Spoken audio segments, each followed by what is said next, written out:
Hey Rad World, welcome back to another episode of Review.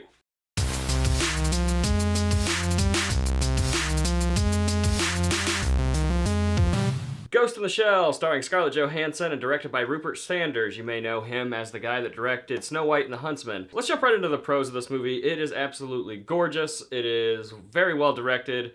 It's very well acted. All the performances are great. I know there's lots of controversy going on Scarlett Johansson and a lot of the other cast, with whitewashing going on. That aside, just let's throw that over there. I'll just take the movie for what it is and the actors that they've given us. The casting it's great. I mean, everybody does a really great job. I think that performances around the board are pretty solid. Scarlett Johansson especially, she can definitely carry an action film all by herself. We've seen this in Lucy. We've seen her as Black Widow.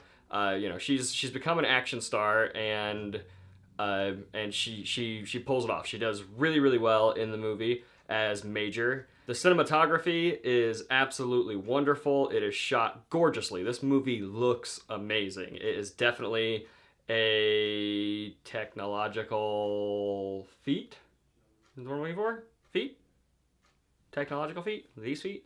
The score is great. It suits the film just perfect. It is different from the original score of the anime, but it adds its own uniqueness to the film.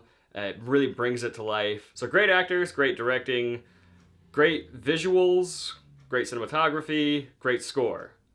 What's the issue with the film? The issue is the story.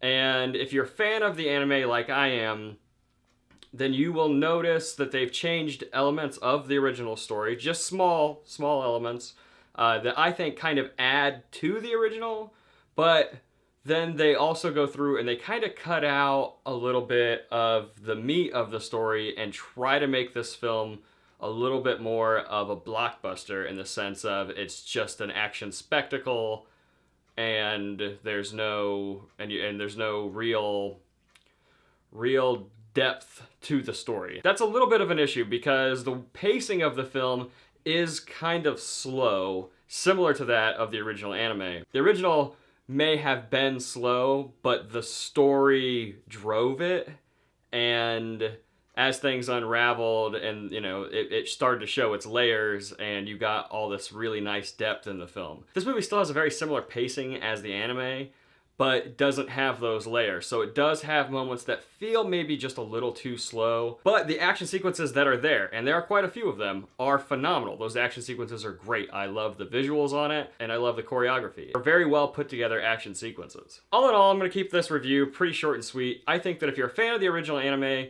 you will probably enjoy the film, or you will hate it. I really did enjoy it for the most part. I wish that we would have gotten a little bit more depth in the story, but I did enjoy the film overall. I was entertained from beginning to end. There are some slow moments in the film, but it didn't really bother me much. I enjoyed all the action. I enjoyed all the performances. I mean, and I can't stress how visually this movie is just absolutely gorgeous. I just see elements in there that are either just gonna make people hate it or they're gonna make them love it. I really enjoyed it. I think that it's definitely worth going out to see. Give it a chance, make up your own mind on this one. It's not for everybody, but I think that if you enjoy the original anime, or if you enjoy anime in general, that there are certain things the characters do. They get really exposition heavy in moments where they just overly explain things. And if you're a fan of anime, then you're kind of used to that. They do that all the time in anime. I give Ghost in the Shell an 8 out of 10. I really enjoyed it. I thought it was great. I would go back and see it again, and because I didn't get to see it in 3D, and I think it's a movie that, there are very few of those that I ever want to see in 3D, and I would like to see this one in 3D. Let me know if you liked this review, or if you liked Ghost in the Shell. I'm really curious to fan reaction here. Like, who's went out to see it, who likes it, who doesn't like it. Let me know in the comments below. Be sure to hit that like button, it really helps out a lot. Hit subscribe if you haven't done so already, and check out our review from last time that we did a review. I don't know what's over there. There's gonna be something over there, just for you.